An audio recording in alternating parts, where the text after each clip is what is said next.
پھر پڑھ لو لا الہ الا اللہ وحدہ لا شریک۔ اب ستار کی ضرورت ہے اور روڈ کی ضرورت، پھر پڑھ لو لا جہاں نیا بازار شروع ہوا ایک دفعہ پڑھ لو۔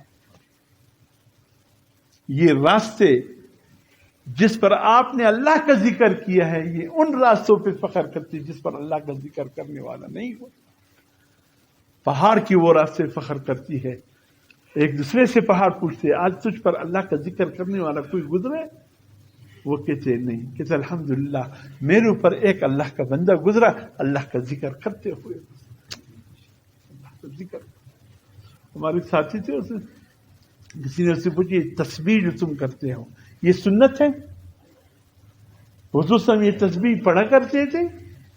تم لوگ تسبیح پر اللہ اللہ سبحان اللہ الحمدللہ یہ سنت ہے؟ وہ بھی نیک بندہ تھا اللہ کا، اس نے کہا سنت تو نہیں ہے۔ کہتے پھر یہ کیا ہے؟ کہ یہ مذاکرہ ہے۔ کہتے کیا مطلب؟ کہتے حضور صلی اللہ علیہ وسلم کے وقت میں تسبیح نہیں تھے، اس لیے کہ حضور صلی اللہ علیہ وسلم اصحاب اللہ کو بھولے نہیں تھے، ہم قدم پر اللہ کو بھول جاتے، تسبیحات میں آئے تو اللہ یاد آ جاتے۔ یہ تسبیح ہمیں اللہ کی یاد دلاتا ہے یار۔ اور پانچویں چیز فرمایا دینی کتب کا مطالعہ کرتے رہا، جب فارغ وقت